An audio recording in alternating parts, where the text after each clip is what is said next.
this episode, we're going to focus on a skill that determines whether a privacy program stays stuck at basic compliance or evolves into something stronger and more resilient: advocating for maturity improvements.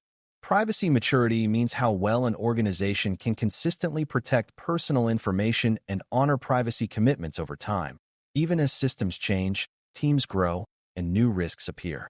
Improving maturity is not just adding more policies. It is building better habits, clearer ownership, stronger controls, and better evidence that those controls work. Aligned to organizational objectives means you are not arguing for privacy in a vacuum. You are connecting privacy improvements to the goals leaders already care about, such as trust, growth, operational stability, and risk reduction. For brand new learners, the key idea is that organizations rarely change because privacy is morally correct. Even when it is, they change because the improvement supports their mission and reduces problems that threaten success. Advocacy in this context is not selling or manipulation. It is the discipline of making the case clearly, using credible evidence, and proposing improvements that are feasible and valuable. Task 17 is about learning to move privacy forward by speaking to what the organization is trying to achieve. Start by understanding what maturity looks like in everyday terms, because maturity can sound like a vague score rather than a practical reality. A low-maturity environment often relies on individual heroics, where a few people remember to do privacy reviews, but processes are inconsistent and undocumented. A higher maturity environment has repeatable routines, clear ownership, and systems designed to support privacy by default, so good outcomes do not depend on who happens to be on the team that week. Higher maturity also means the organization can answer basic questions quickly, like where personal information is stored, who has access, and how deletion works, because its inventory and controls are reliable. Another maturity signal is how the organization responds to change, such as a new law or a new vendor, because mature programs adapt smoothly rather than scrambling. Maturity is not about perfection. It is about predictability, defensibility, and continuous improvement. When you advocate for maturity improvements, you are advocating for a more predictable and less crisis-driven way of operating. Advocacy begins with identifying what the organization's objectives truly are, because alignment requires you to connect privacy improvements to something leaders already prioritize.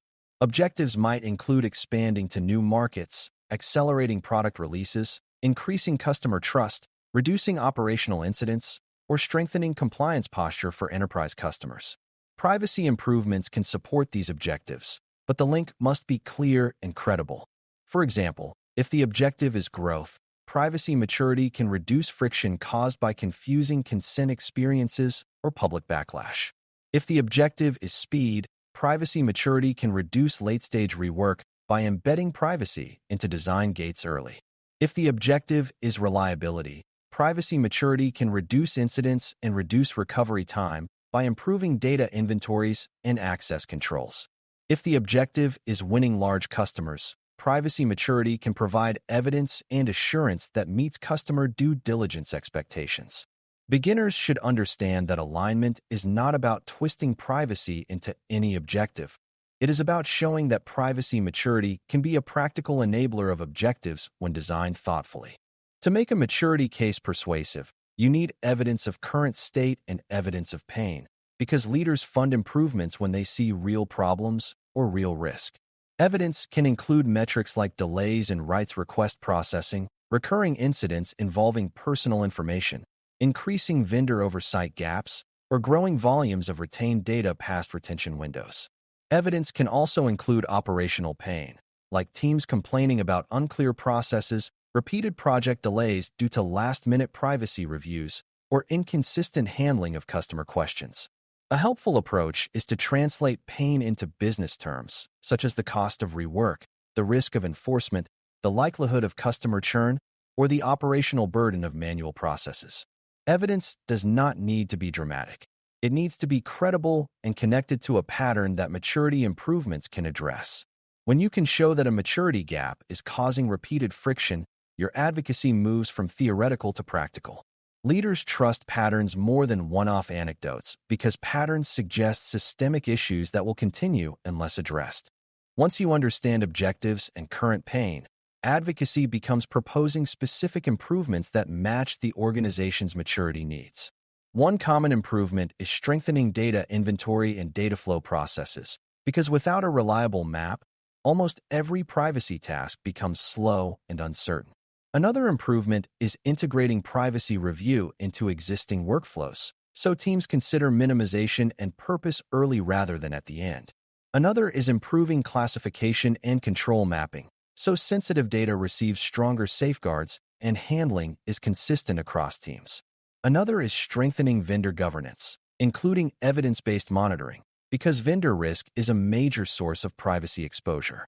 Another is improving retention and deletion controls, because reducing stored data reduces risk and improves the ability to honor rights. Another is strengthening incident response integration so privacy impact is assessed quickly and communications are consistent. Advocacy should not present improvements as a laundry list. It should propose a small set of changes that deliver meaningful risk reduction and operational benefit. The strongest proposals show that improvement is achievable and that success can be measured. A core advocacy skill is framing maturity improvements as investments that reduce future costs, because leaders often resist spending on prevention when they are not feeling immediate pain. Privacy failures can be expensive in direct ways, such as regulatory penalties and legal costs, but they are also expensive in indirect ways, such as trust damage, customer churn, and internal rework. Maturity improvements often reduce hidden costs like duplicated work, repeated audits, and time spent chasing data across systems during incidents. For example, investing in a durable data inventory process can reduce the cost of every rights request and every incident investigation because teams can find information quickly. Investing in clear procedures can reduce support errors and reduce inconsistent customer experiences that lead to complaints. Investing in retention automation can reduce the data footprint and lower breach impact if an incident occurs. When you connect improvements to cost avoidance and operational efficiency, leaders are more likely to support them because the benefits fit their language.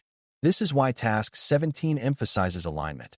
Mature privacy programs often succeed by showing they help the organization operate better, not just comply. Another important part of advocacy is addressing feasibility and trade-offs honestly, because leaders distrust proposals that ignore constraints. Feasibility includes technical capability, staffing, timeline, and organizational readiness. Some improvements require system changes that cannot happen overnight, especially in legacy environments. So the proposal should include phased steps and mitigations that reduce risk while longer-term work is underway. Trade-offs should be acknowledged, such as a minimization change that might reduce certain analytics precision or a stronger access control that might slow some workflows until processes adapt.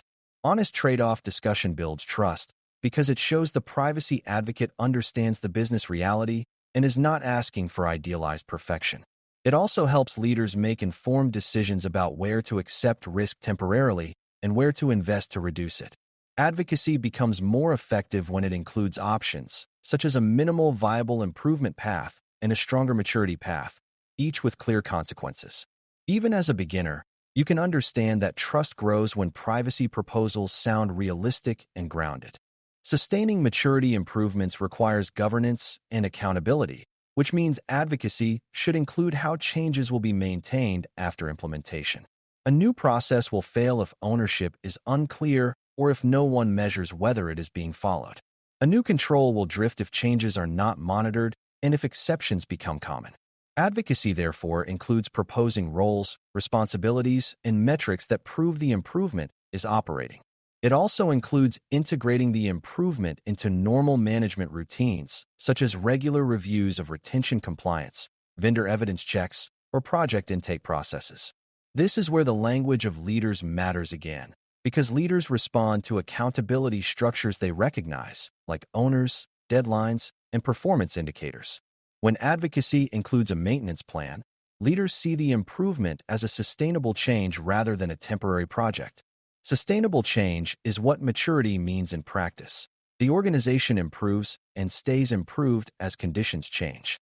Advocacy also includes shaping culture, but culture changes best when it is supported by systems that reward desired behavior. If the organization says privacy matters but rewards teams only for speed, then privacy will be bypassed. Mature programs advocate for aligning incentives, such as making privacy review a standard part of project completion or making data minimization a quality requirement. Culture also changes when people understand the why, which is why education and clear communication support maturity, but education works best when procedures and tools make the right behavior easy. Advocacy should therefore include both the human side, like training and communication, and the structural side, like workflow integration and ownership. For beginners, it is important to see culture as something influenced by decisions about process and measurement, not only by speeches. When privacy becomes part of how success is defined, people treat it as real. As we close, remember that Task 17 is about moving privacy from a reactive compliance posture to a stronger maturity posture by advocating for improvements in a way that fits organizational goals. Privacy maturity means predictable processes, clear ownership, strong controls, and evidence that those controls work over time. Advocacy becomes effective when you understand organizational objectives, gather credible evidence of current pain and risk, and propose targeted improvements that deliver measurable benefit. Strong proposals translate privacy benefits into leadership language like risk reduction, operational stability, customer trust, and cost avoidance, while acknowledging constraints and trade-offs honestly. Sustained maturity requires governance, accountability, and metrics so improvements do not decay. When you learn to advocate this way, privacy becomes a program that grows stronger instead of a program that constantly scrambles, and the organization becomes better equipped to protect people while achieving its mission. Thanks for listening. For more audio courses, daily newsletters, and more, please visit DailyCyber.News.